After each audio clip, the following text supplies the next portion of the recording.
जब भी किसी ने आपको कॉर्डेलिया क्रूज केस के बारे में पूछा है, you have always referred to that as the smallest case of your life. Yeah, it is. And why do you say so?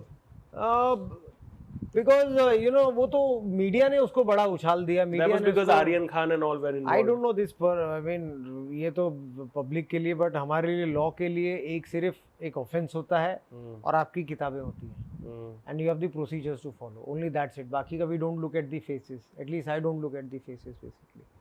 And मैंने कहा, और मेरे जैसा मैंने आपसे कहा, ये हर एक अधिकारी का फर्ज होता है केस करना, सीजर करना, जो आपको जिस चीज़ के लिए नियुक्ति की गई है आपकी. तो जब भी ऐसे सब ये तो रूटीन केसेस है उस दौरान हमारे लिए थे basically. I would really appreciate के जो बड़े बड़े केसेस, जैसे कि I remember one 6,000 kgs at caught, तो दैट आई रिमेंबर. प्लीज आप बताइए सर उसके बारे में, would want to know that.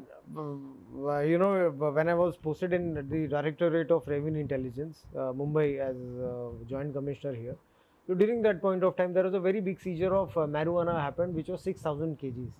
So basically वो case I remember कि it was coming from Balkangiri, Odisha से it used to come, and it was having some kind of Nakshal connotations also, कि वहाँ पर जो उगत होती थी तो उनको ये नक्सल्स बेसिकली प्रोटेक्ट करते थे, and they used to help them in bringing that to the main state highways.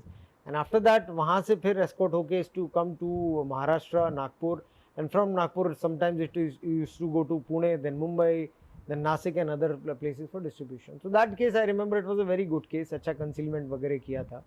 So that I would call a big case. नाम की वजह से मैं कभी भी उसे बिग केस नहीं कहूँगा.